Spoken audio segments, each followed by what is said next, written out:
Okay, guys, hello. Here we are at Loretta Chardin's house, and we get to go in. It's on Downey Street. We get to go in and meet Loretta. They're awesome creatures. Here we are. Hello? Whoa, hello. Hi, Hudson. Hi, Hudson. Okay. You take two. Don't worry, he's not hungry. Okay. Thanks for having me over. Oh, my pleasure. Haight Street Voice is very grateful to you. Okay, well, come on in. Yay! My humble abode. It's, oh, wow. This is Okay. magical. Thank you. Wow. I mean, there's just so much to take in. Okay, so where Yeah. would you like to sit? You know, I think I'll sit over here on the purple. Okay. Is that okay with you? That's You fine. okay over there? Okay. Oh, that's gorgeous. So, Beautiful. We couldn't have planned it better. Hi, Hudson. Do you want to be on film too? Okay, we love dogs. Look, we have dogs on the cover over there. Okay, so Loretta, thank you. my pleasure. So how long have you lived in this place? I've lived here for 46 years. What year is that set? Beginning of 77. And what brought you here? How did it happen?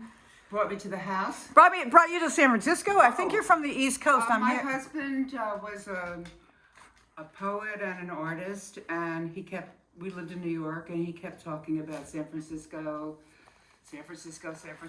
So in those days, whither thou goest, I go. Yeah. My husband wanted to come, so I came with him. And did you immediately get this place? Oh, no, this was 1960. This. No, I came to San Francisco in 1960. Oh, you came to San Francisco Yeah, in 1960. Okay, wait. Okay. The house in 77 came to San Francisco in 60. Oh, big difference. The house in 7. Okay, I let's. wish I bought the house in 60, however. Okay, so tell me. Okay, let's go back to 19. You came here in 1960 Yes, from New York. yes. Wow. Okay, now what brought you then? Well, as I mentioned, my husband. That was then. Okay. Yeah, Okay. right. He was the poet. He wanted to come out here in 1960. That was so he was part of the beatnik thing. It was kind of the tail end of the beatnik era. Yeah, we weren't beatniks though. We were just regular people. Regular people. So you both had jobs. I had a baby. I had a 4-month-old, and he was working as a graphic artist. Okay, so you're hanging out. And what part of the city did you land in? The first place we stayed in was the Swiss American Hotel on Broadway. And I don't know what it is now. I think it's just a residence. And it was pretty magical. I lived in the Bronx, so when I came out here, I felt like Dorothy in The Wizard of Oz, going from Kansas to Oz. I couldn't get over how incredibly beautiful and wonderful it was. But I felt immediately at home, like so many people I've talked to had the same experience. Yeah. Wherever they came from, it was like, San Francisco. It's funny because I'm from here and I did the opposite. You know, screw the hippie shit. I want to go where it's loud and noisy and rough. And I got that, but I came back. But enough about me. So you were here. You're in the 60s. So you watched the whole thing really from the beginning to the end of the whole explosion. Not so much the end. In 68, we left for a camping trip around Europe, and we ended up staying 5 years. So we didn't get back till 73. Where do you go camping for 5 years? Well, we didn't camp for 5 years. we camped for a short while and then drifted into jobs. Okay. Ended up, And what, it was in California or? no, I'm talking about in Europe. Oh, okay. Wow, nice. So, and then we came back and it was culture shock and future shock. The last year we were living on a farm in Scotland. So it was quite an adjustment. Wow. The poet. And what is your passion? Besides the 4-month-old baby and the, what's been your driving force in your life? You know, are you a musician, writer, I can't say that I've been one of these people who had a single-minded passion. Mm-hmm. I'm sort of all over the place. What sign are you? Libra. Oh yeah, that explains a lot. Libras want to, Really? yeah, they want to know a lot about a lot. Mm. Okay, so back to the house, back to what got you here, and then so you said in '68 you got that. No, sorry, '77 you got this place. 77, right. Yeah. Before that, we lived for about a year or so on Coral, near Cole, Okay. in a flat. Okay. So you were here for the beginning of the counterculture, going back Till to that 68, till yeah. '68, Yeah. which is pretty much when the Grateful Dead. Everybody says Yeah, that's when and it. then things started to. As soon as we left, we would get letters saying, "It's a good thing you left when you did." Yeah, it got ugly. Oh. So did you go to the Human Being? Did you Yes, go to I this? was there. Yeah. You know how many people are just like, bowed, like, wow, what was that? How old were you? Sorry, I'm bad at math. Then I guess I was maybe 30. Wow. It was interesting because when I was 30, the saying was, "Don't trust anyone over 30." So it was kind of funny. But I was teaching school and I had 2 kids by then. And yeah. Where were you teaching? I've had a really eclectic career. At that time, what was I doing? At that time, I think I was teaching preschool. Okay. Yeah. In the That's what neighborhood? everything through youth college. Okay. Yeah. But in the neighborhood, is that? No. First, I taught at a private school in the Richmond, and then I got involved in Head Start. Head Start programs on Petria Hill and in the Mission. Okay. Yeah. Okay.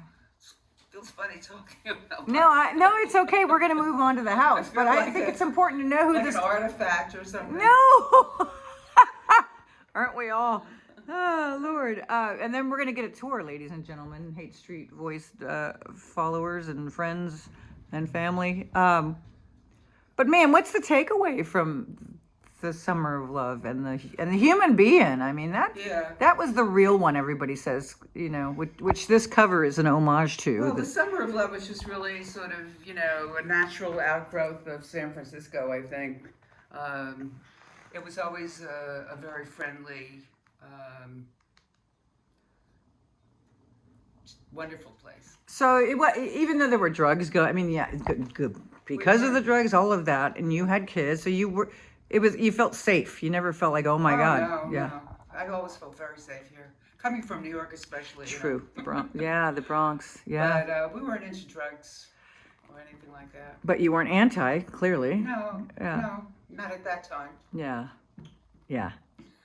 Okay. And then, so in '77, how did you guys land this joint? We were really lucky. We came back, From your castle in Scotland?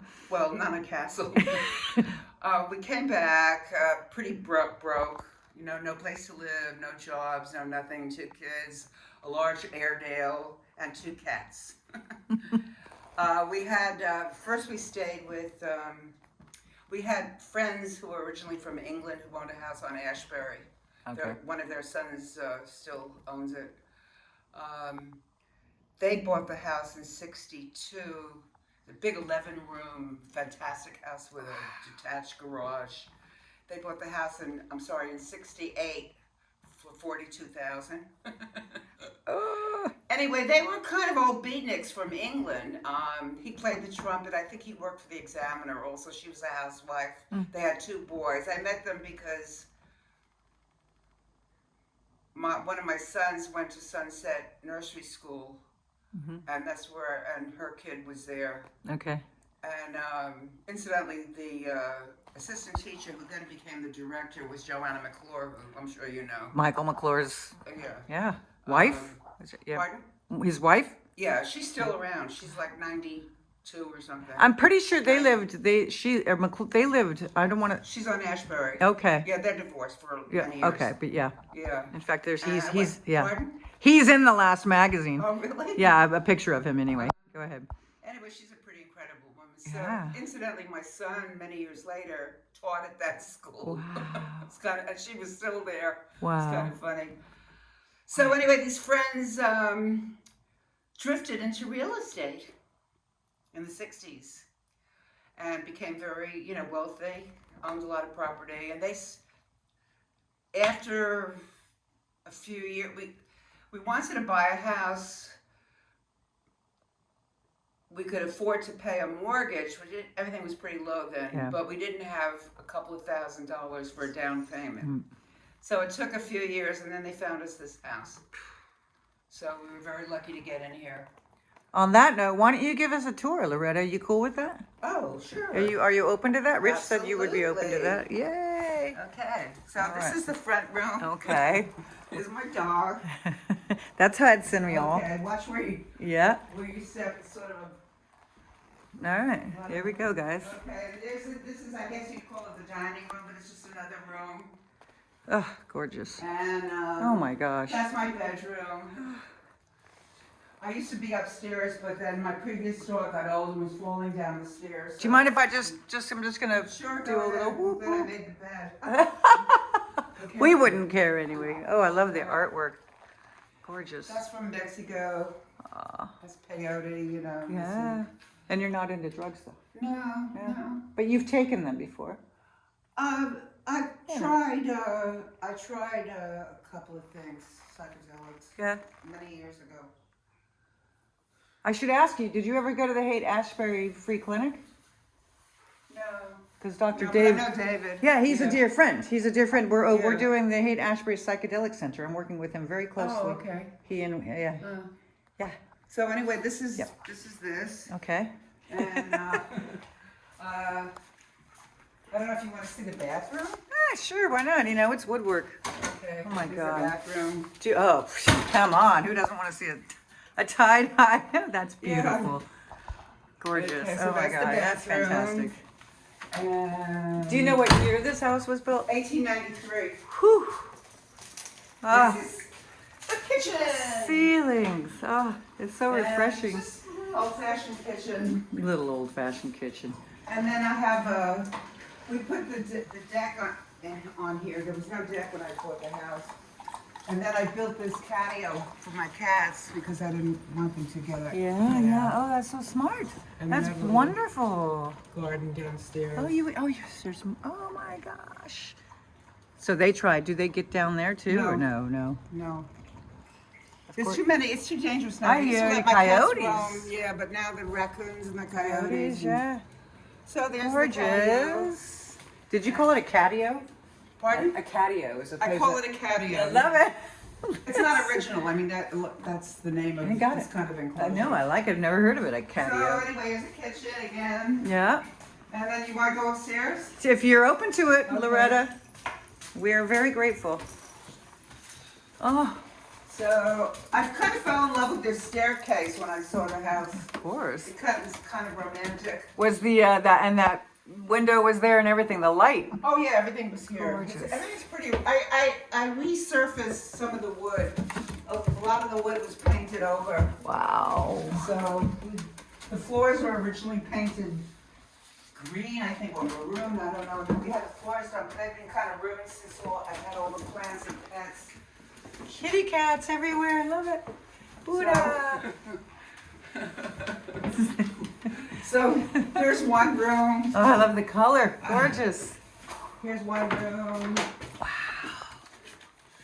Oh my God. And So beautiful. of course I had my kids here, and then I rented out rooms later. But I Yeah. don't do that anymore. Wow. And the color scheme? Did you come up with like the yellows, the I've done all purples? the paint. I've painted the whole house Oh, myself. it's several times. beautiful. You're a painter. Did you paint this right here? Huh? Did you paint this? No, my friend of mine did this. Color scheme is gorgeous. Yeah. And Ficus. Look at this is like a little sunroom. What an interesting little. there's another little room here. Another little room here. So cool. I feel like a real estate agent. Yeah. No, you're better than that. You're showing us your home. We have wonderful neighbors. Actually, Downey Street is fabulous. I bet. I mean, I walk down it. It's one of my No, but I mean routes. the neighbors are wonderful. Yeah. Okay, so this used to be my bedroom. But as I said, I moved downstairs because of the dog. So now I just do some exercises here. Wow. And this was here? Did you? No, I put the You skylight that in. is smart. And the closet. This used to be a closet, but I made it into a half bath. Okay. Wow. So. Wow. And that's where I see the kitty? Is this where There's another catio. Yeah, so the cat can go. Oh, is that where I see? You mind if I'll try. Go ahead. I don't want to step on your yoga mats. It's all right. Oh yeah, that's where I see him sitting out there. And who is it that sits out there, you think? They both go out there. Okay. Yeah, but I don't know what Collie is. She heard out. This is That's Ricky again. What's his real name again? Ricochet. Ricochet. Hi, Ricochet. I usually call him Rick and Dick. Oh, Like I said, this used to be a closet. We just made it. that's into a half fantastic. bathroom. Yes. Yeah, so that's that. Wow. Women who run with wolves love that. It's actually really a modest house compared to Haight Ashbury standards, you know. It is? These big fantastic houses. I guess. What I'm hearing is people are going in these. When I moved in, there used to be a deck out here. This was a door, Oh. but I was getting a lot of leaks, Okay. and it seemed a weird place to have a deck anyway, so just let you go. closed it off. Yeah. And you've always had good neighbors, like you said, real estate neighbors are fabulous. That's awesome. Awesome. I have these doors like this so the dog doesn't go in here. One time he had diarrhea, and first and last time I let him in the bedrooms. No, that's the little room. That's a window. That's the little room. Yeah. Now wait, why would there be a window right there? Don't ask me. Oh, they must have expanded it at some. San it used to. Francisco, Yeah. you know? Wow. I love all your art. The Okay. I love the. Come on, Hudson. Oh, here you go. Is this? He's so sociable. This is the other one. Yeah, we were in that room. No, but I mean the kitty. No, it's the That's same cat. that's but still I'm, Ricochet. I'm concerned about Kai. I don't know. Where's your kitty? Where's your sister? Or whatever your other person. Let me take a look at her on the deck again. She likes to hang out on the Okay. deck. Maybe we just missed her. Okay. Wow. I'm just checking out the artwork. Absolutely beautiful. Thank you so much again for letting us in my your pleasure. house. So cool. Golly, she probably heard me. Sounds like you don't have people I don't know, over. she's here somewhere. You don't have people over a lot. She probably. This is beautiful. Oh, that was done by a developmentally disabled person. Do you know Creativity Explored on 16th Street? No. It's a workshop, art workshop for developmentally disabled people. I mean, that's gorgeous. Wow. Yeah, and there's another owl. It seems to be an owl theme in the universe, people. All right, so we're going to come back in here. I'll pause now. I'll do another. Okay, that's the house tour. Okay, and I'm worried about Kyle. I know. Well, Let that's. me see if she's on her bed. Maybe she's in the living She's gotta room. be here somewhere. Golly. Oh, she'll show up. Hopefully. So anyway, this is it. Well, thank you. Now, about living in the neighborhood since basically since. Since 76, really, because we lived on, like as I said, on Coral Street before that. Yeah, but still, that's the neighborhood. Yeah. When Were you here when the other cafe was here, the comedy shop? yes, you- I saw Robin Williams there. See this kind of stuff. Like, what was it? And another guy, another Bobby Slayton. Yep. Yeah. It was a shame that they closed that. I know. And of course, they just closed the Reverie. I know. That's tragic. But you said you don't really. Hi. You guys are so adorable. Come on, Collie, wherever you This were. is Collie. She's got a little white stripe on her face. All right, I I'll wish keep it it. is. Maybe. Okay. So tell me, like back in the day, like things like that closing down. I'm sure you know the Sword and the Rose. Do you know that interesting little joint? Right around the corner from the other cafe. It's like a incense and candles. Oh, They're in the right. magazine. Yeah, that place closed too. It's still there. Oh, It's still there. You go through a door and it's in the back. There was a guy there who was supposed to be a magician or Yeah, something. and he burned in a fire over. That was He did? yeah, a long time ago. Anyway, that's a whole Who was nother. the fire? It was on Baker. It was just like Good Lord. it's in the magazine. But So I guess what I'm trying to, so this interview with you, so the next edition, number 15, is the spring 2023 edition. And it's coming, I never know what they're going to be about, you know, and this one is coming together as pioneering spirits and how I believe that this neighborhood, let alone San Francisco, is a bunch of kooky people that came here, you know, the Wild West, the final frontier, you know, my grandmother came here a long time ago looking for gold with her family. You know, yeah, like from Texas. So I have that background. we're a bunch of weirdos that came out there. Like you came out here, right? Because your husband was a poet, and y'all wanted to, or he obviously you wanted to too. But so looking at what you came into in '60 when you got here, as to where we are now. And looking forward. So my thing is, I don't always want to just be looking at the history and, oh, it was great because of the summer. We are here today. It's 2023 and looking forward. And so if you could sort of like reflect upon your first impressions when you first came here, where we are now and what you would like to see moving forward for the community. Well, the first thing that comes to mind is, even though I've been here so many years, there isn't a day that goes by that I don't thank my lucky stars I live in San Francisco and reflect on the beauty of the city. And I just feel a lot of gratitude. Yeah. The way it is now, well, you know, it's got a lot of symptoms of issues that are prevalent everywhere. Homelessness. I remember the first time I saw someone lying on the street on Haight Street, back in must have been the early 80s. And it was a young man, and a whole bunch of people ran over to him to help him. A man took off his jacket, put under his head. Somebody took out a bill and gave him some money. People were very concerned. Can we get you some help? Do you need anything? Now we're stepping over the bodies pretty much. So that's pretty sad. Oh, the grand piano. Do you remember the grand piano? On Haight Street? Yeah, well, it closed in 83.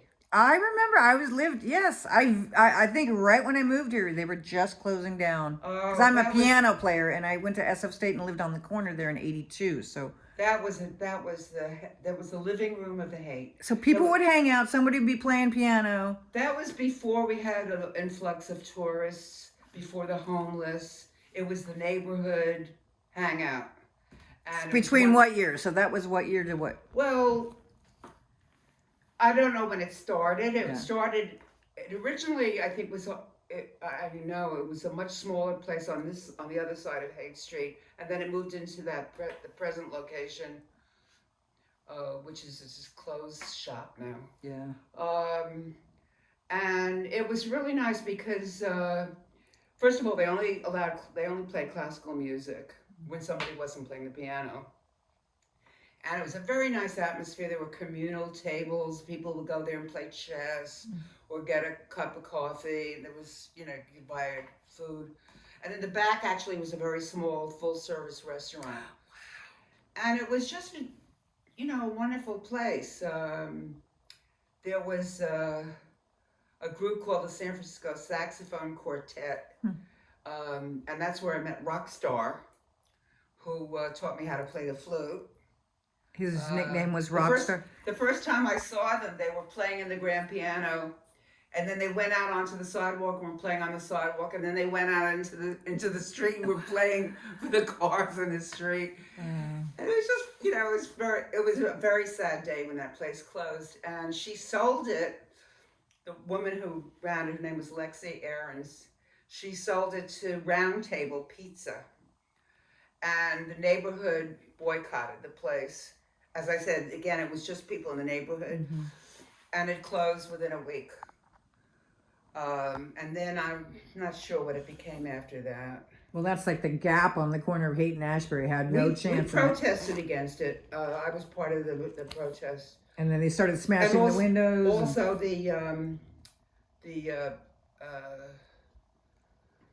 what the heck was it called now? So the place that sold hamburgers on Standing McDonald's. Street. McDonald's. Yeah, we Yeah. protested against that. They wanted to have a drive-in, and we successfully lobbied against that. Yeah.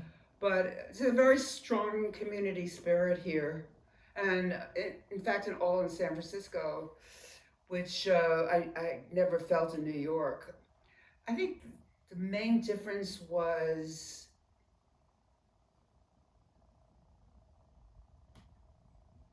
you never felt like you owned the city when you were in New York, but but in San Francisco, there's a very strong sense of this is my city and I care about it and I own it in a way. I don't know if I'm being Community. You mean that you're part of you're part of a. Well, it's like you care.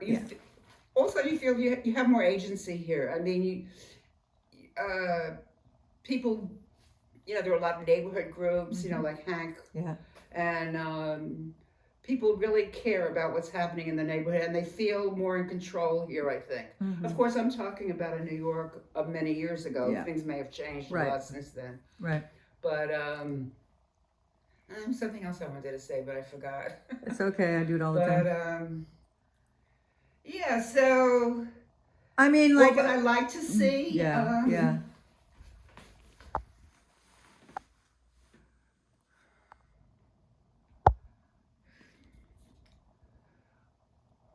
I don't know. That's hard. That's hard to. I know, it's a lot. Say.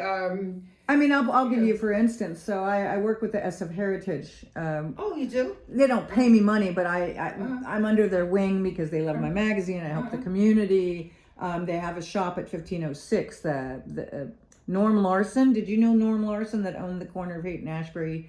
Gentleman who passed away in 2018 donated that corner to the SF Heritage when he passed away in 2018. So now it's a national treasure. Oh, I didn't know. So that whole corner is a national treasure, and one of the shops, 1506 Haight, right there on the corner, not right on the corner, but is an art gallery. It's owned by the Heritage. They make it into a cultural center. So, but they are now involved in what they call, or there's different names: the homeless, the street kids, the punks, the people that are congregating, probably getting bigger and bigger and bigger. They've got chairs. Sometimes they're shitting on the street, and some people are like, oh, we need to get rid of these homeless kids. We need to get rid of these kids. Like, you're not going to. I know what I could, how I could address your question. Yes, there you go. What I'd like to see is taking the responsibility of individual cities for the problem of homelessness and make it a more regional issue. In other words,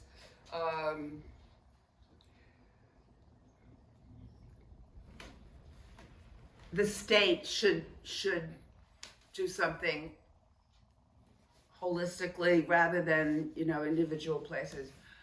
I don't have expertise to tell you anything in more detail, but and one thing that I should mention, since we're talking about the Haight, is the switchboard. So I did some volunteering at the switchboard. What years were you there? Do you remember? Probably around in the early 80s. Wow. Yeah. Can you just tell us a little bit? Because I know Jimmy Siegel that owns Distractions very well, and he worked. He came here from Midwest and was gay and beat up, and then came out here. And the switchboard, to this day, he says that it was a very important. Yeah, part. It was, and for some reason I'm blanking out on the name of the guy who lived there. It's okay, I can. Don't worry about that. It was across the park, though, right? It was it was on Haight between. It was here. Okay. Between, it might not have been its first location, but when I knew it was on Haight between Masonic and Central. I think 15-something Haight. Okay. Anyway, so just in your words, what was it? Well, it was the first of its kind in the country. There are many places like that imitated it. I think it was started because of the influx of all the kids coming into the Haight, and it was there were telephones, and we took telephone calls, and also kids would come in person. Sometimes they just want a place to leave their gear. Mm-hmm. Other time it was resources and referrals. So we would tell them where they could crash or where they could get some food, whatever they were, medical help, whatever they needed. And it was really a great service. I should tell you the first time I went there, I was a little nervous, picked up the phone rang, and this kid's voice saying he's in Golden Gate Park and he's going to commit suicide.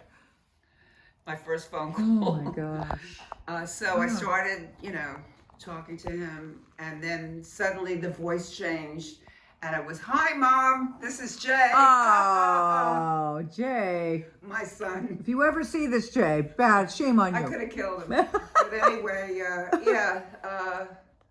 so that was, I did that for a while. And that's just volunteer. It was Yeah, volunteer, of course. yeah, Of course. yeah. Yeah.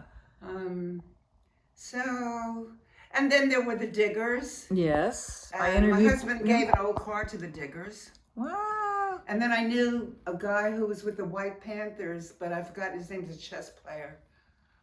My kids were chess champions. Wow. Forgot his name. Wait, is that Collie? Yeah, that's Collie. Little stripe. Collie, yay, Yay. Now you've scared her away. Yay, Collie's back. So When you ignore them, they come back. yes, his name is on the tip of my tongue, but it's been so many years. So you were, I interviewed Peter Coyote. I love that guy. He's Pardon? Peter Coyote's in the Oh. magazine the last couple issues. I went up to his place in Sebastopol and filmed him. The Grateful. The voice on a million documentaries. Beautiful. Amazing. He's got to be a multi-millionaire. He's doing all right, So, all right. So, Switchboard. And then Haight Ashbury Fair, Pablo Heising, all those people. You got, and then Waterfall. Did you know Waterfall? No. Oh, he was a Haight Street denizen. No. He had a beard, sort of a gray beard, and he often wore leather slacks, like red or different pants. Oh, and what about Cosmic Lady? You didn't know I've Cosmic- heard about her Oh, though. Cosmic Lady. She was. I feel like she might. Is she still alive? Probably not. Her real name was Janice. Which she spelled Janus. And she would always wear multicolored, bright, costumes, and freely give out LSD to anybody who wants to. Actually, you know who I think told me about her? Did she wear an Alice in Wonderland outfit or No. a fairy outfit? No, she just wore like multicolored clothes. Did you know Peggy Caserta, who owned Nasidica, the clothing store? Nasidica, MNASIDI. I don't think so. The name sounds familiar. She was but- Janis Joplin's lover for Sometimes I know people by sight, but I don't know their names. So Or I know the name and I don't know who it is. Speaking of Nasidica and the Grateful Dead and Janis and Jimmy, I mean, did you go see all these? No. It's amazing. As I said, we were a little older, Yeah. and we weren't hippies or anything like that. And my husband was about 8.5 years older than I too. Okay. So, and he wasn't really into rock music or anything. But we did have good friends who lived on Upper Downey, and they were, too bad they're not alive. They were a very interesting couple. They met in the 60s. They were freedom riders. And they weren't from here. I don't know if he might have been from here, but she was from another state, Pennsylvania, I think. And they met when they were in jail down south. And his family were emigres from Nazi Germany. They were Jews. His name was Alex Weiss, and he played the violin and wrote poetry. And he became a zookeeper, and he put out a literary publication called The Keeper's Voice, which was wonderful. And then Peggy was also her daughter still lives in that house, Jessica. Her daughter's a stockbroker who is into Pirates. Pirates. And I don't know if she still does it, but she used to have jousting out in the street. Oh, so you mentioned rock shows. So Yeah. we did go to a rock show with them, with Peggy and Alex. Interestingly, so this was the early 60s when we knew them. And Peggy and I belonged to the same babysitting co-op. Mm-hmm. And then at a meeting one time, it was just casually revealed that Peggy and Alex weren't married, and they wanted to drop them from the club because of that. That's how conservative things were up until the late the mid '60s. Mm-hmm. So anyway, we went to see Country Joe and the Fish at the Fillmore, and I had actually seen them.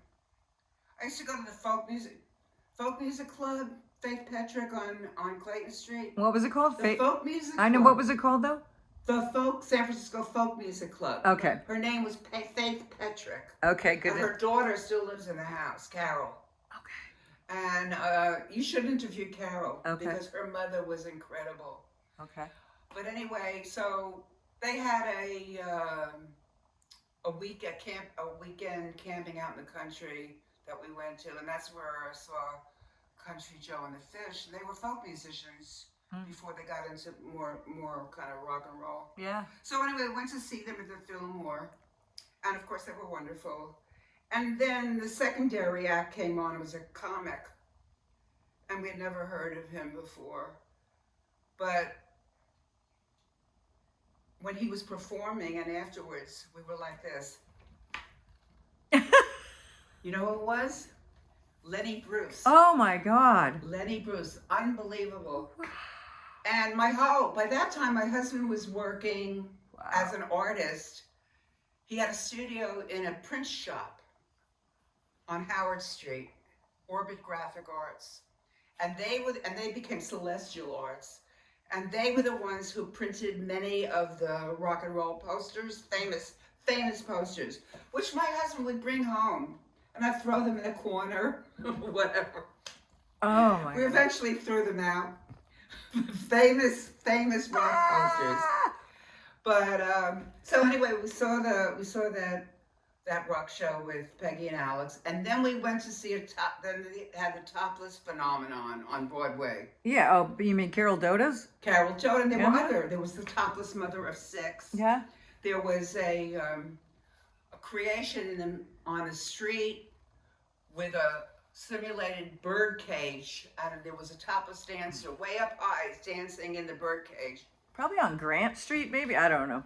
On Broadway. It was on Broadway. Okay. So we went to see the Topless Mother of Six, and afterwards, Alex wrote a poem about it called "Tits." Yes. And it was really funny. Ah. But when we first lived on Broadway at the Swiss American Hotel, Yeah. it was very charming. Enrico's Cafe was there. Enrico's, probably Tosca's.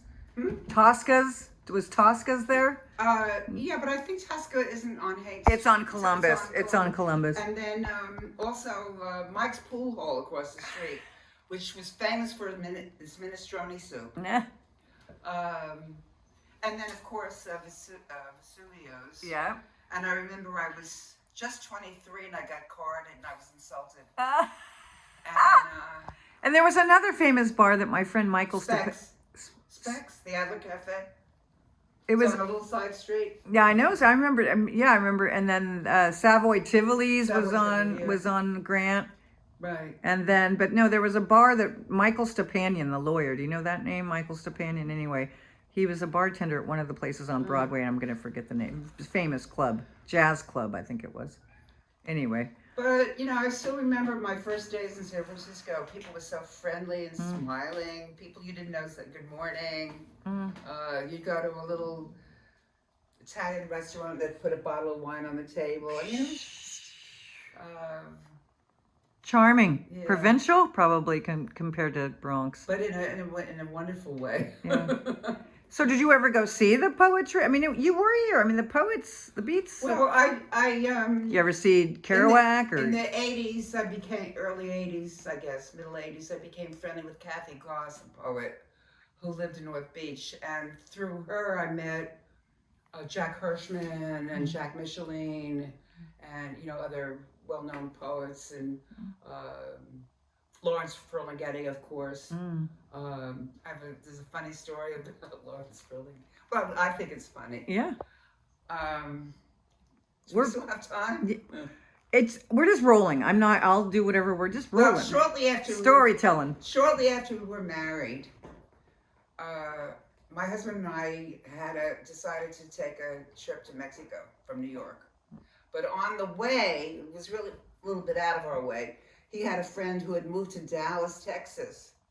So we decided to stop there. Anyway, I'm trying to telescope everything. It's okay. We have time. We're just rolling. There was a pseudo beat. This was 1960. Okay. A pseudo beatnik coffee house called the Interlude Cafe, and it was a big barn-like structure. And painted on the side was featuring Sherry Riley, Queen of the Beatniks, and she was rather. I don't know if you remember Jane Mansfield. Yeah, she was kind of a Jane Mansfield look-alike, very sexy, blonde, 18-year-old girl. And she would read beat poetry at the coffee house with a jazz band behind her, Jimmy Clay and his jazz flute. First time I ever heard jazz flute. It was fantastic. It was, by the way, all segregated. Dallas was totally segregated then. And that's another whole story. Yeah. But anyway, and then downstairs was a pseudo calypso singer, Lulabelle, a black woman from New Mexico, who played the guitar and sang, songs. Wow. And then I don't know how it happened, but we became the resident portrait artists. I also studied art. We had this beautiful set of Rembrandt pastels, which were given to us as a wedding present by some friends. So we would sit upstairs, and people would come in and have their portrait done. So my husband did more finished, full-color portraits, and I was very good at catching likenesses, almost like almost cartoonish, like Shel Silverstein-ish kind of, like line drawing. Real quick. So he would, I think he charged $5 and I charged $3 or something like that. And a lot of people came in and had their portraits done. And so the story about Lawrence. Yeah. So she was too much. She would come in a very low-cut, sexy, black dress or whatever. And the clients were all these young guys, okay? They didn't come to hear poetry, they came to see her. And she said, and now I'm going to read a poem by one of my favorite poets, Mr. Lawrence Ferlinghetti from San Francisco, California. And she'd read the poem, and then afterwards she'd toss the poem out to the audience, and the guys would all scream like in a burlesque show catching a garter, only they'd catch the poem. Oh my God. It's hilarious. So one day I was at a party here, many years later, and Lawrence was there. So I told him that this girl, was fascinated by you. And I remember his reaction was like, oh, I should have known her. Oh, something like that. It was kind of like really typical male response. And I was like, oh my God. But anyway, I remember reading one of my poems there, and he really liked it. So I thought I still remember that as a big compliment. Yeah. Yeah, so, I've led a pretty conservative life. I mean, I've never been a hippie or anything like that, or really into the sex, drugs, and rock and roll scene. But I think I've had a kind of interesting life anyway. And it's a lot I haven't told you. Maybe there's a part two, ladies and gentlemen. No, I'm just getting to know you, really. I mean, this is Yeah. But I transcribe it all, and then I pull out the nuggets, and then I put the bits in the magazine, and then if I want to post it, I do. But anyway, Jack Michelin, Jack Hirschman, and I were all from the Bronx, and we were all roughly the same age. All three of us, which was really interesting. And Hirschman just died just a few years ago. Michelin had a heart attack on a BART train, and he died. And then Kathy moved down to Darwin in the desert. So kind of out of that, lost touch with a lot of those people. But, so how do you keep yourself busy in the Haight these days, Loretta? it's not so much in the Haight. Yeah. Where do you frequent? That's okay. Well, no, I spend every morning with my dog. I walk my dog usually in Buena Vista Park, but sometimes other places. So I'm outdoors a lot. Yeah. And I swim about 3 times a week down at the Bay Club. Yeah. And I've just recently got into ping pong. Ping pong? What do you do? I've become a ping pong fanatic. Where? Well, this is, next door, the app. next door, yeah. So a woman posted on Nextdoor. She said, "I'm a woman in my 80s, a retired teacher of psychoanalysis, and I have a ping pong table in my garage. Does anybody want to play ping pong?" So that was months ago, and I've been playing with her ever since, and I really love it. And just paradoxically, I met, he's an old Haight guy too. I don't know if you know David. What's his last name? Oh, that we used to... The Scottish guy? No. He's Scottish. No. Oh, you need to interview him. Okay, he just moved back onto Clayton Street. Yeah. What's his... Does he have a ponytail? No. He's a Scottish guy. He's like in his early 60s. Oh, okay. And an incredible character, and he's into everything. Everything. But one of the things he's doing now is a couple of days a week he's down at the tennis courts teaching, as he said, teaching old ladies pickleball. So I'm going to see him on Thursday because he told me they have ping pong tables. Oh yeah, they do. I was going to say, have you been to the ones in the Golden Gate Park? So, he's David McFarlane. David McFarlane. Don't know him, but I want to meet him. Oh, you have to meet him. Okay. He's closer to, he's 60 something, you said, yeah? He's like, I think he told me today his age. He said he was going to be 62 in June. He's my age, basically. Yeah. I love ping pong. I don't know about pickleball, never tried it. Big tennis player. That's fun too. Yeah. I actually went windsurfing with him in my 70s for the first time. Over in Berkeley. Oh my God. That was interesting, yeah. But what is your secret? Because do you mind my asking your age? 86. 80. Yeah. My secret is good luck. And it sounds like you keep moving. Yeah, and I'm vegetarian. You are vegetarian. Yeah, I've been vegetarian most of my life. Probably not, and not a big druggy person. No. Sounds like definitely not a smoker. No, I was a casual smoker when I was young. Yeah. But never very addicted.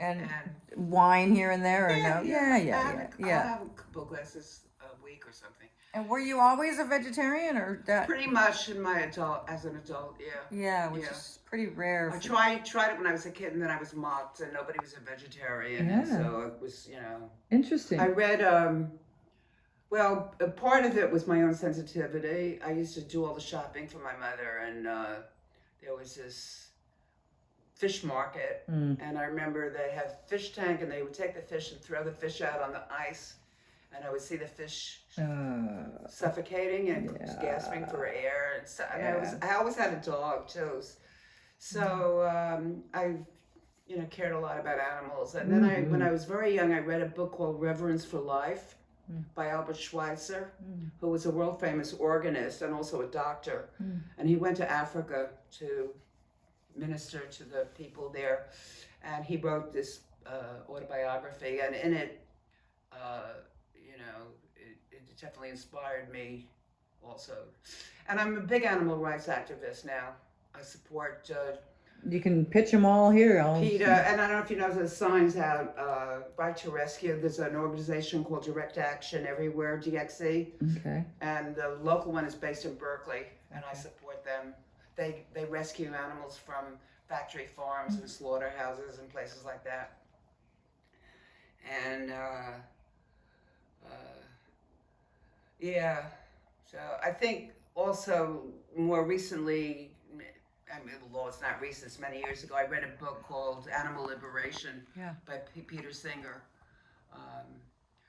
And that anybody who reads that book and still eats animals has got to be. It's funny because just yesterday I said to a dear friend of mine, I said, I think I'm probably gonna. Not that I'm a big beef eater, but just 4 legs for sure. I want to be done with that completely. Well, one of my granddaughters, when she was about 3-year-old, said to me, "Grandma, I don't eat anything that has a mommy." Oh wow. So, Well, plants have mommies though. Yeah, but That's adorable. She was talking about animals, Oh, but I think if you can stomach seeing how animals are abused and tortured in these places, you would never eat another one again. Well, I don't want to go too far down that road, but I mean, you've lived. I don't like to proselytize. Forgive me, but No. You're fine. I am all 100% with you. I'm 100% with you. And the older I get, the more, like I said, animals just mean more. I mean, they always did. I had a horse for 10 years, and people, really need to wake up to the fact that. Well, it's we're what's the word? We don't know what's going on. I think if more people knew what was going on, there's images that you see of bucolic farm settings with cows happily grazing. But it's not like that anymore. Billions of animals are tortured and slaughtered.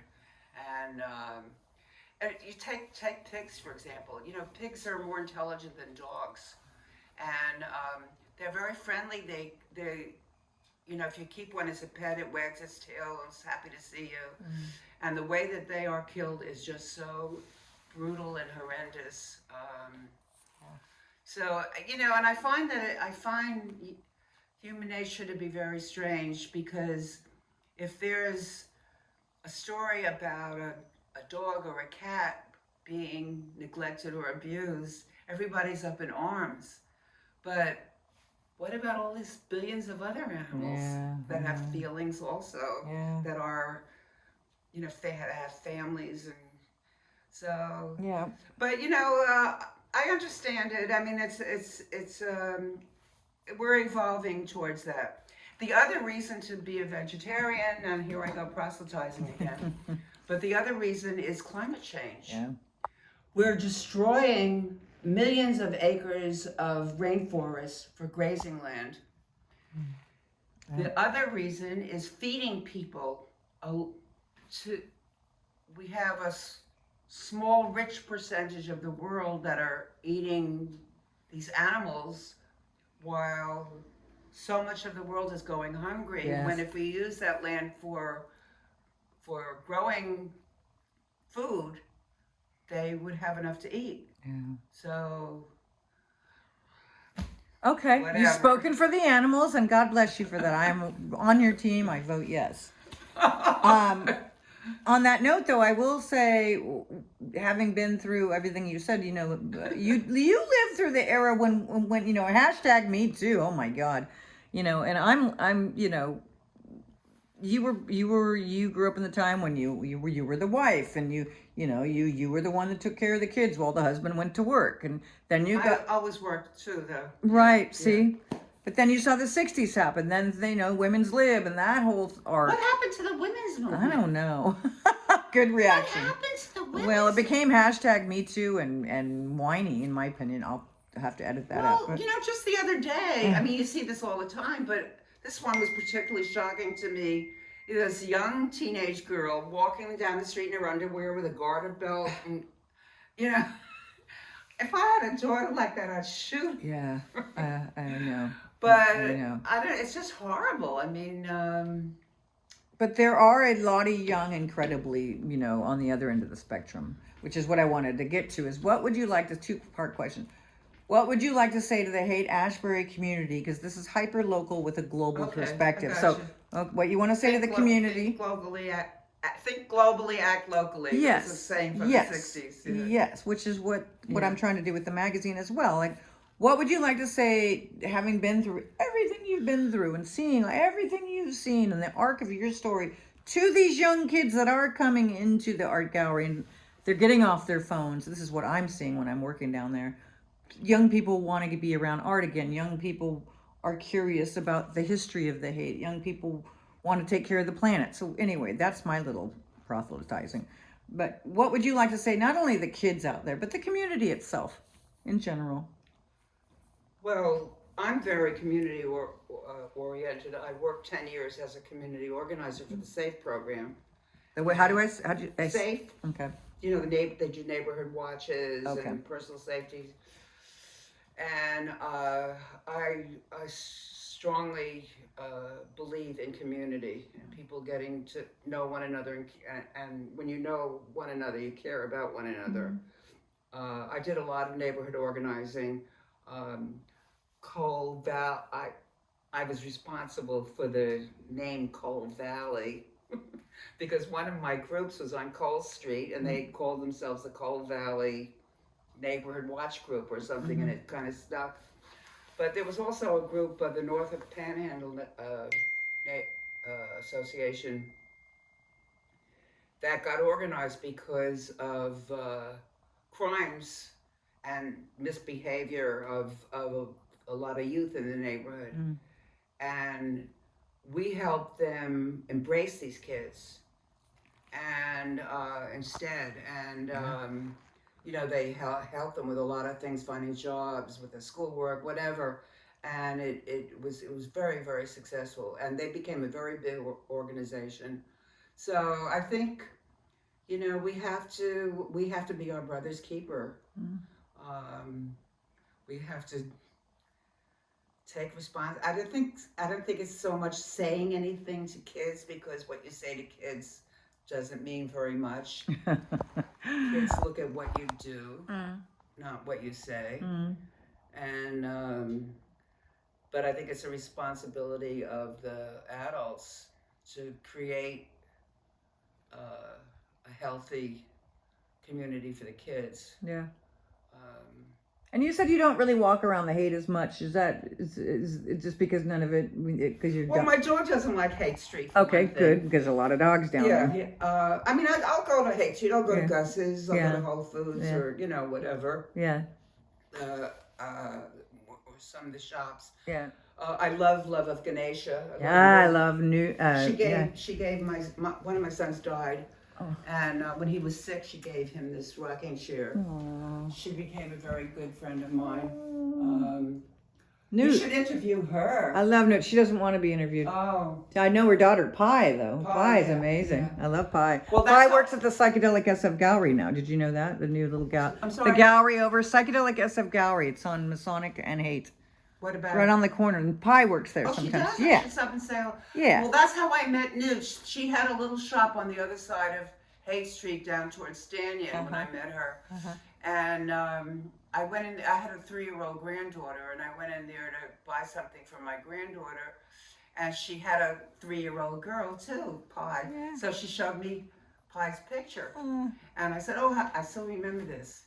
Well, you know what Newt looks like. She's beautiful. Oh, I know. So she showed me the picture, and I said, oh, she's beautiful. She says, more beautiful than I. Her skin is light. Oh. I still remember that. Wow. Yeah, and there's Wow. racism, it's universal. So, so we became friendly, and when my son, he was sick for a long time, he visited relatives of her in Thailand, and you know, we became very close. Oh. So I love her. She's very interesting stories, so she could tell you. I don't want to talk out of school, but Yeah. uh, No, she's so humble. Honey, I don't want to, she just wants to spread the love and not talk about herself or her stories. She just wants yeah. to have love. Anyway, That's her way of, yeah. And there used to be a drugstore in Haight, a pharmacy. The drug store, the one right there where Magnolia's is? No, this was No. a regular conventional drugstore, and it was a guy and his wife and their 2 adult daughters. She was Spanish, and they had a big white cat that lived to be 20 something. I remember that. Anyway. No, and you remember Carlos, the cobbler? Carlos, Yes, the shoe yeah, store guy. I loved him. I loved yeah. Carlos. Yeah, I remember. And I that. posted a picture of him I took back this was in the 80s when I was going to state. Yeah. And I posted it, I don't know, like 6 months ago. Oh, Carlos, I miss it. And like 300 people joined in saying, oh, I miss Carlos. But he left, he was done, and he moved back to, I think it was Costa Rica or where he was from, yeah. He was done. I went to state also for my master's. Yeah. I did my undergraduate work in New York, but What was your master's in? what happened is I started it, and then we went to Europe, and I came back. So it was a kind of a hodgepodge. It ended up being called Interdisciplinary Studies in Education. I was teaching, Yeah. And then I went to Berkeley afterwards, and I was working in criminal justice. Wow. So I started a doctorate there, but things were going on in my personal life, and everything was crazy, so I ended up not continuing that. But when I turned 60, I found out that you could go to state for free. Wait a second, I should know this. Yeah, well, I don't know if they still do, but all the state universities were all free tuition for 60 and over. And so even though I had all this education, I loved school, I decided to go back and just take all the classes that I was interested in. Yeah. So I did like over 40 units. I took them for credit too, because I wanted to do the work in philosophy and creative writing and in, what else, literature.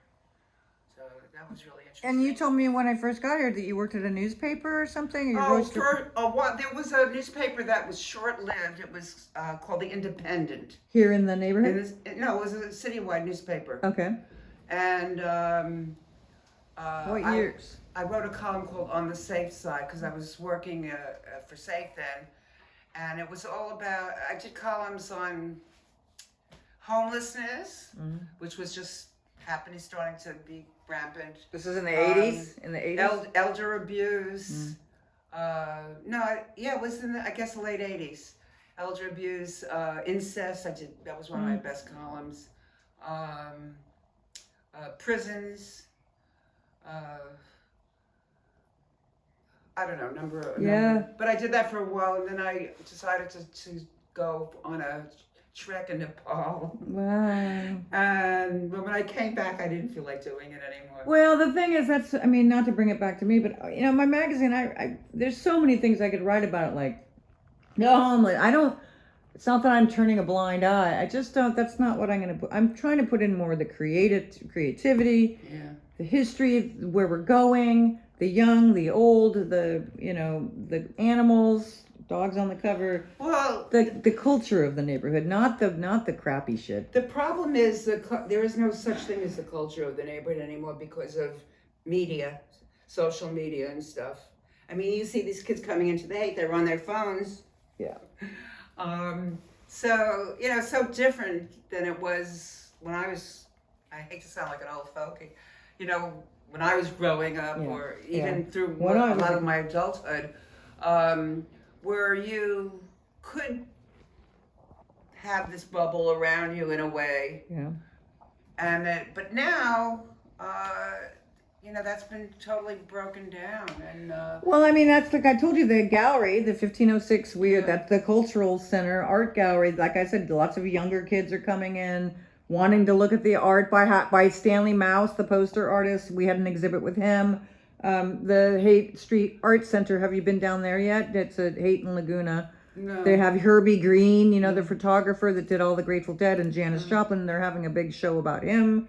So the art's coming back around. I would just like I did an art class, actually, art and writing. I was volunteering for Larkin Street. You know, they have a little storefront on Haight Street. Yeah. So I was working with those teenagers for a while. That's beautiful. Yeah, what but would I fled around, you know. Now I'm doing a couple of other volunteer gigs that have nothing to do with the Haight per se, but. Well, I mean, what would you like to, that's along the lines of what you'd like to see to the community, what would you like to see happen on the Haight? Like another piano store, or what How the about, Grand yeah, Piano? how about a community center for kids? Or people, just people in general, for right? people too, yeah. Just not that kids aren't people. Yeah. Yeah. But like the Grand Piano, you said that people would be in there hanging out. Yeah. Right, there is no kind of nexus or focus where everybody kind of goes and hangs out. Yeah. So that would be really nice. Yeah. But again, it's not just a neighborhood anymore. It's, you know, it draws so many other people from other places. Yeah. One interesting story, if you're a paper, is this house on the corner across the street. Yeah. The one that's unoccupied since the 50s. What? Yeah, big house, huge. Right across. Okay. A store and 2 huge flats, 3 garages, right across the street. What color is it? There it is. That yellow. Yeah. That's empty? Empty. That's empty. It's been empty since the 50s. What? Yep. It almost looks like a hotel. No, it's just big flats. I know the guy who owns it. You know the guy who owns it? Yeah, he's a firefighter. What's he doing with it? They don't want to rent. They don't want to rent it out. That's crazy. You should interview him. Oh, okay. Oh, he's going to throw you under the bus. You just threw him. No, because that's the whole thing. Is I don't want to interview people and throw them under the bus. I want to interview people to have throwing them under the bus. Speak their voice. That's crazy, though. And I'm not talking about wanting the money, but just as far as. I know. Well, I don't know if this goes back quite a few years, but there was a missing child in the neighborhood, Kevin Collins. They found his bones, yeah. And he was going to St. Agnes. Anyway, for a while there was a rumor that he was buried in, you know. No, it was on Masonic. They found the bones, right? Oh, they found the bones? Oh yeah, about 6 years ago. Oh, no kidding! Maybe I didn't know that. even 10 years ago. On now. Masonic? Yeah, Masonic in the basement. Of what? A house? A house, and Rich actually, I think it was working in the building You're too. kidding. No, they Oh my found, God, they I didn't know excavated the that. bones, and they Yeah. realized it was that of his name. And on this block, of course, there's right now there's the French school, but before that it was the School of East-West Studies, which they gave it a new name. On Downey? Yeah, right here on Downey. Well, it's the main entrance is on Ashbury. Okay, that's at the what I'm back talking. of it. Okay. And I remember they used to have Friday night lectures open to the public, and I went to hear Gandhi's grandson speak one time. Wow. But, yeah. So what I'm hearing is you wouldn't mind, or you'd be cool, you'd like hearing if there was some sort of community gathering spot or something. Anything that builds community or that brings people together. Be it in a positive music, way. being a lecture, being a Absolutely, yeah. class, whatever it is. Absolutely, yeah.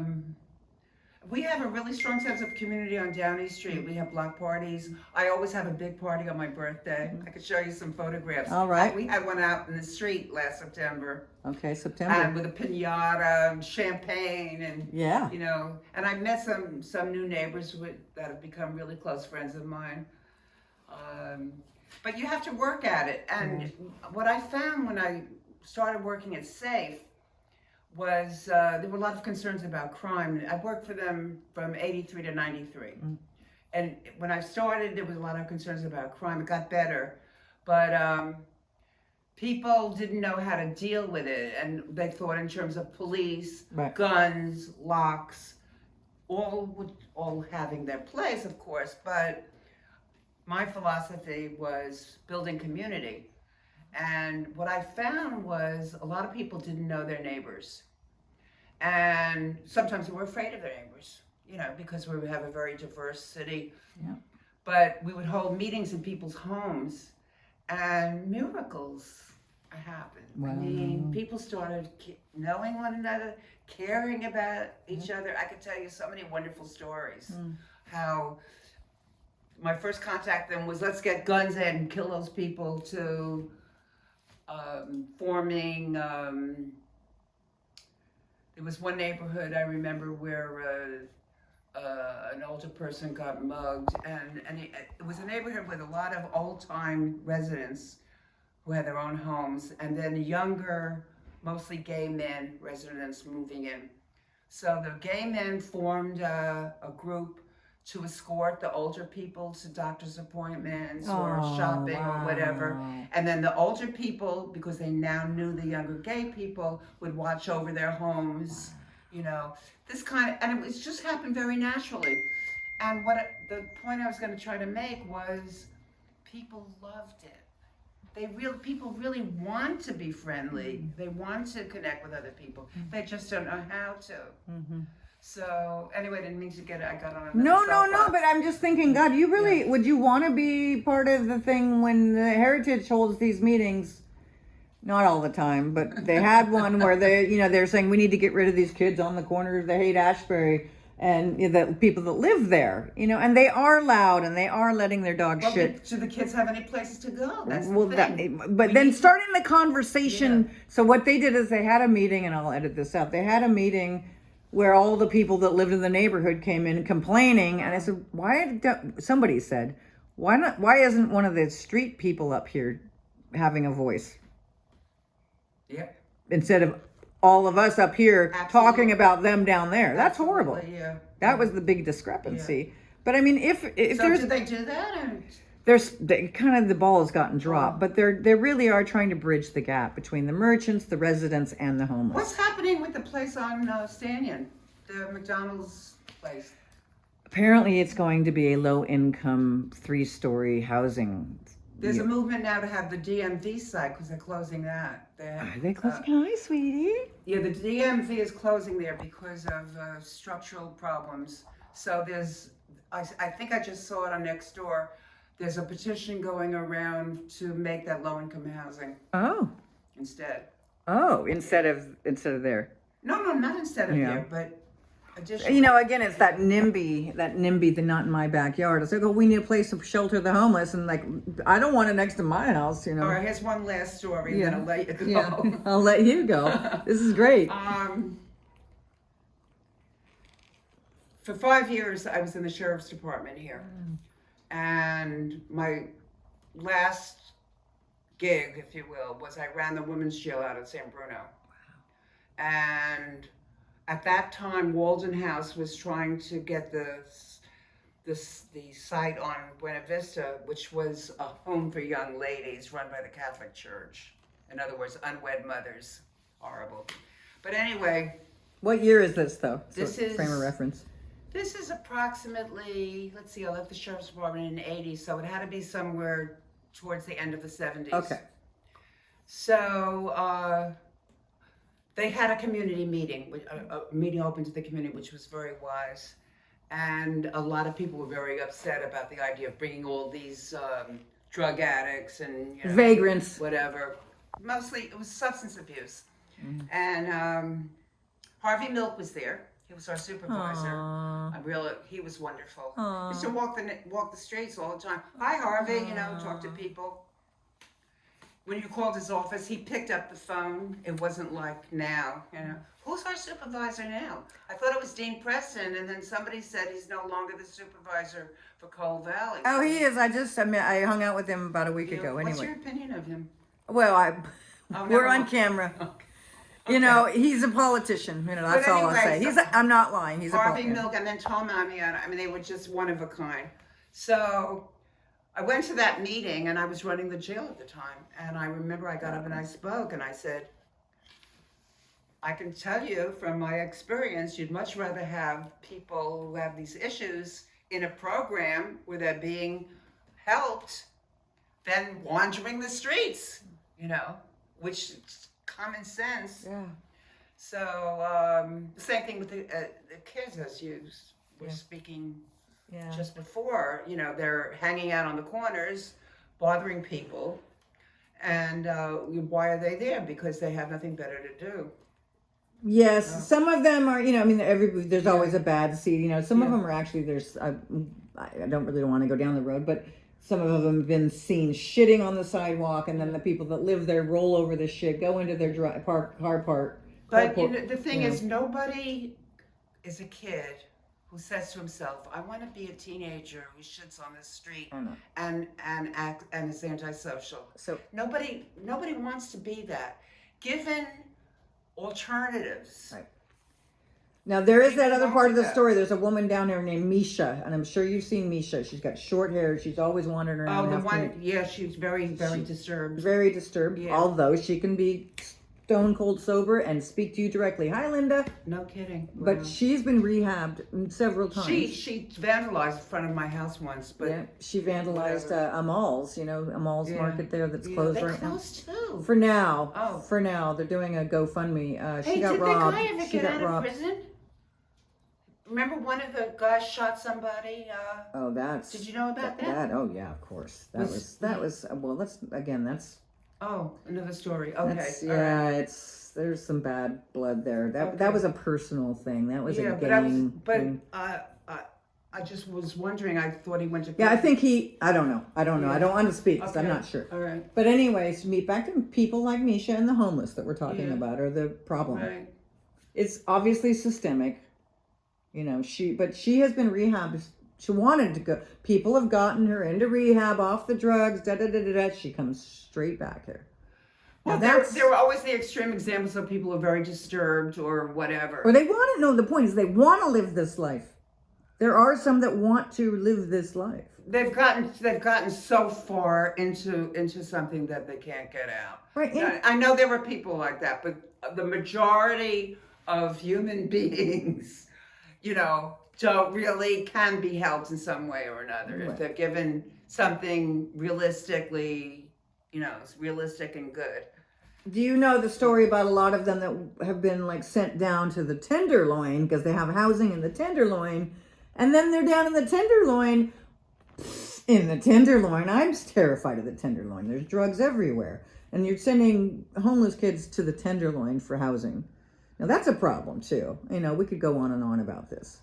Yeah, I mean, I'm a big believer in prevention. What we're dealing with now is a long series of events in the lives of people where they end up on the streets or whatever.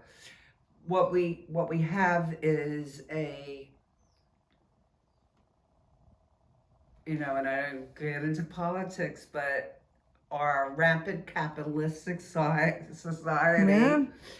which pits people against one another and survivals of the fittest, I love your statement about having meetings of where they're meeting them meeting them, where it's in a home. Well, people at Larkin Street might be the people to talk to about it, because they have day-to-day contact with street kids. Yeah.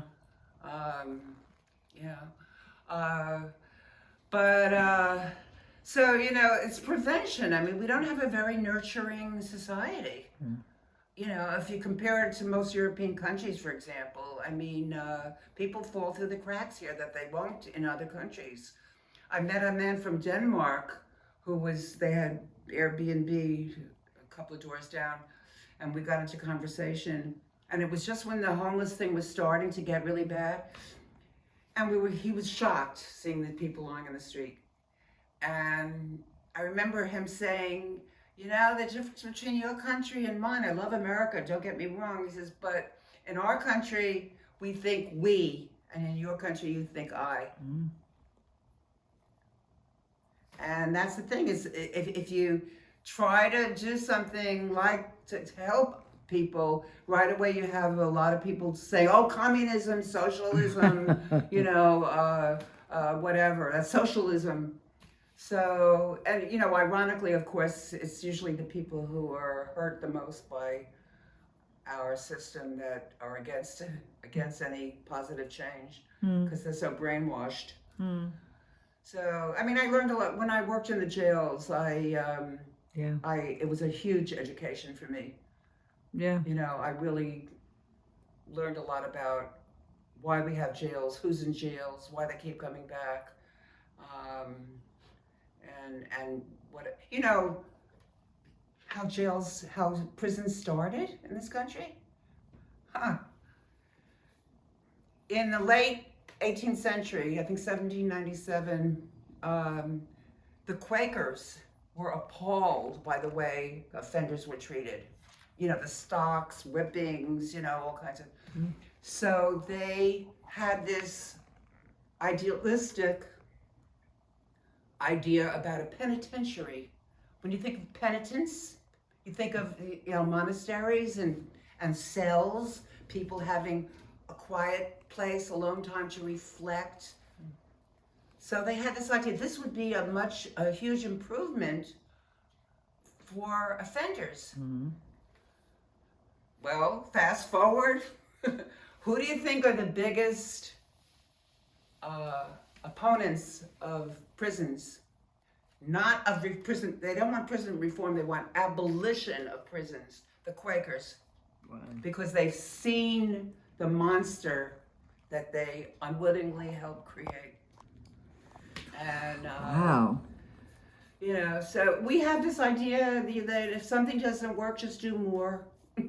Just what? If something doesn't work, just do more of the same thing.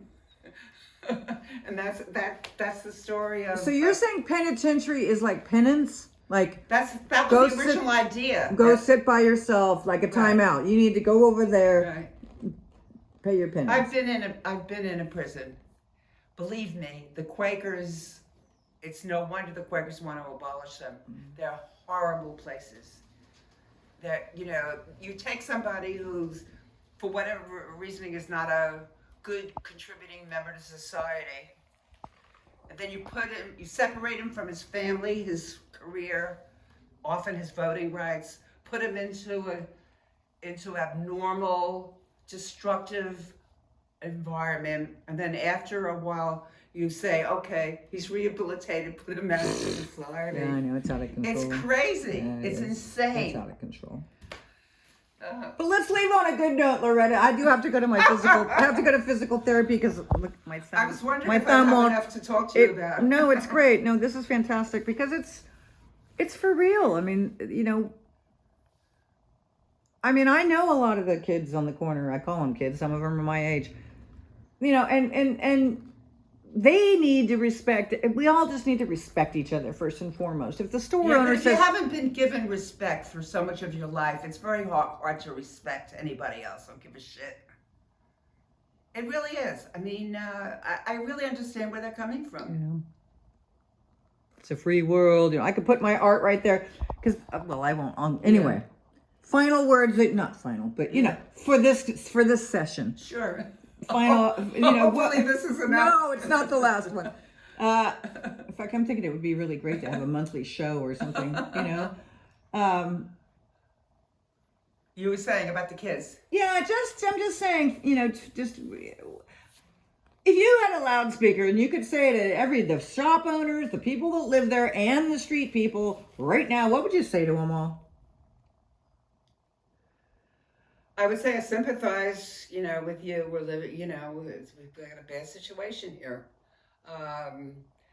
However, look for constructive alternatives rather than lock them up and throw away the key, because that just doesn't work.